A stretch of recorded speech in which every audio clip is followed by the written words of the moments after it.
Apps 95 higher pension से जुड़े 25 सवालों के जवाब। दोस्तों, इस समय ईपीएफओ की ईपीएस 95 पेंशन स्कीम को लेकर एप्स 95 हायर पेंशन को लेकर कई सवाल आपके मन में भी होंगे। इस पोस्ट में हम उन्हें ही दूर करने का प्रयास करेंगे और आपको हायर पेंशन से जुड़ी जानकारी देने का प्रयास करेंगे। सवाल 01, ईपीएफओ क्या है? जवाब, ईपीएफओ को कर्मचारी भविष्य निधि संगठन एम्प्लॉय प्रोविडेंट फंड ऑर्गेनाइजेशन कहते हैं। ये भारत सरकार का एक फंड नियंत्रक, अंशदायी पेंशन और बीमा योजना प्रदान करने वाला शासकीय संगठन है। सदस्यों और वित्तीय लेन देन की मात्रा के हिसाब से देखें तो यह विश्व का सबसे बड़ा संगठन है। 20 या 20 से अधिक कर्मचारी जिन भी कंपनी संस्था में कार्य करते हैं, उनके कर्मचारियों और नियोक्ता दोनों को पीएफ में अपना 12% माइनस 12% अंशदान करना अनिवार्य होता है। कर्मचारी के 12% और नियोक्ता के 3.67% पैसे को ईपीएफ फंड में और नियोक्ता के 8.33% पैसे को पेंशन फंड में रखा जाता है। ईपीएफ फंड पर वर्तमान में 8.10% ब्याज भी दिया जा रहा है। इस फंड कर्मचारी नियमानुसार सेवा में रहते हुए या सेवा के बाद निकाल सकता है। सवाल 02, ईपीएस 95 पेंशन क्या है? जवाब, किसी भी ईपीएफओ खाता धारक को यानी मेंबर की सैलरी से हर महीने एक तय अमाउंट बेसिक वेतन का 12% ईपीएफ खाते में जमा करवाना होता है।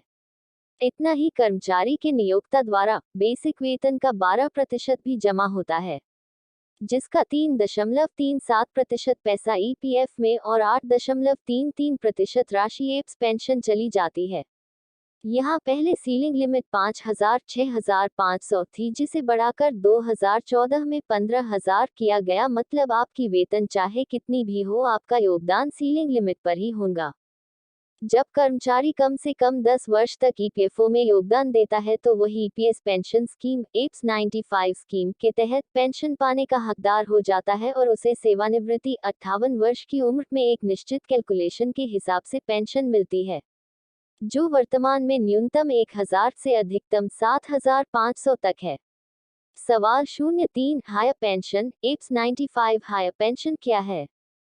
जवाब, अभी कोई कर्मचारी ईपीएफओ का खाता धारक है तो केंद्र सरकार का बड़ा ऐलान। केंद्रीय कर्मचारियों की महंगाई भत्ते में होगी 4% की बढ़ोतरी। पटना 7वां वेतन आयोग एक भारतीय कानून है जो सरकारी कर्मचारियों के वेतन ढांचे में बदलाव की सिफारिश करता है। सरकारी कर्मचारियों और पेंशन भोगियों के वेतनमान को संशोधित करने के लिए भारत सरकार द्वारा आयोग की स्थापना की गई थी। आयोग की सिफारिशों को आमतौर पर सरकार मंजूरी के बाद लागू करती है। 7वें वेतन आयोग की स्थापना 2013 में की गई थी और उसने 2015 में अपनी रिपोर्ट सरकार को सौंपी थी। रिपोर्ट में सरकारी कर्मचारियों के वेतन और भत्ते में 23.55% की बढ़ोतरी की सिफारिश की गई थी, जिसे 2016 में सरकार ने मंजूरी दी थी। आयोग की सिफारिशें 1 जनवरी 2016 से लागू किया गया।